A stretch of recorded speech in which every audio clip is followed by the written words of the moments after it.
বিসমিল্লাহির রহমানির রহিম। সবাই কেমন আছেন? আজকে আলোচনা করব দুর্নীতি দমন কমিশন বা দুদকে যদি কারো বিরুদ্ধে মামলা হয় তাহলে তার করণীয় কি। দুদকে সাধারণত মামলা হয় জ্ঞাত আয় বহির্ভূত সম্পদ অর্জন করলে, কর ফাঁকি দিলে বা বিদেশে টাকা পাচার করলে। এছাড়াও দুদকের তফসিলভুক্ত কিছু অপরাধ আছে। সাধারণত এই অপরাধগুলি যদি কারো বিরুদ্ধে হয় তাহলে দুদক তার বিরুদ্ধে মামলা করে। সাধারণত দুদকে মামলাগুলি হয় কারো না কারো অভিযোগ দায়েরের ভিত্তিতে। তখন দুদক নিজে সেই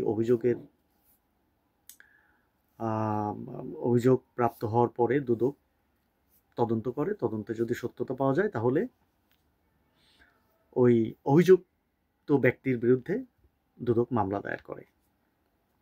তো যেটা বলছিলাম, এই দুদকে মামলা হলে আপনার করণীয় কি? যদি আপনার বিরুদ্ধে দুদকে মামলা হয় তাহলে আপনার করণীয় কি? এ বিষয়ে আলোচনা করছিলাম Kazi Anis Monir, advocate, Bangladesh supreme court, ANA legal remedy থেকে। দুদকে মামলা হলে অনেকে ঘাবড়িয়ে যান, ভীতু হয়ে যান। আসলে দুদকে মামলা হলে ঘাবড়ানোর কিছু নাই, ভীতু হওয়ার কিছু নাই। কারণ হচ্ছে দুদকে মামলা হলে আপনার যে করণীয় সেটা হচ্ছে যে ওই মামলাটাকে ফেস করা, ওই মামলাটা প্রতিদ্বন্দ্বিতা করা। আপনি যদি ওই মামলায় প্রতিদ্বন্দ্বিতা না করেন, মামলা যদি ফেস না করেন, সেক্ষেত্রে কি হবে? আপনি আপনার বিরুদ্ধে যে অভিযোগ দায়ের হয়েছে বা ইনভেস্টিগেশনে যেটা তদন্তকারী দুদকের তদন্তকারী অফিসার যেটার সত্যতা প্রমাণ পেয়েছে সেটাকেই সত্য ধরে নিয়ে আপনার বিরুদ্ধে সর্বোচ্চ রায় হবে বা সর্বোচ্চ সাজা হবে আপনার বিরুদ্ধে। তো দেখা যাচ্ছে আপনি যদি প্রথম থেকেই মামলা ফেস করেন, মামলা প্রতিদ্বন্দ্বিতা করেন, তাহলে পরে আপনার বিরুদ্ধে দুদকের আইনের সর্বোচ্চ সাজা নাও হতে পারে, আপনি খালাসও পেতে পারেন।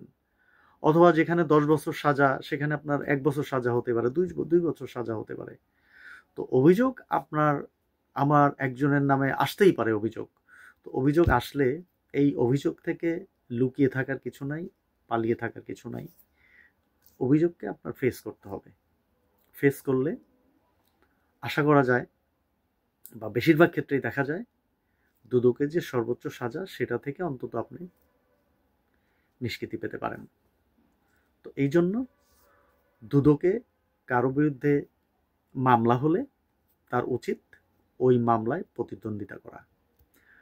কারণ তার বিরুদ্ধে যে অভিযোগ এসছে সেই অভিযোগগুলো সে খণ্ডনও করতে পারে। খণ্ডন করার মতো তার কাছে উপযুক্ত প্রমাণপত্র, উপযুক্ত ডকুমেন্ট তার কাছে থাকতে পারে। তো আজকের মতো এ পর্যন্তই। সবাই ভালো থাকবেন, সুস্থ থাকবেন। আসসালামু আলাইকুম।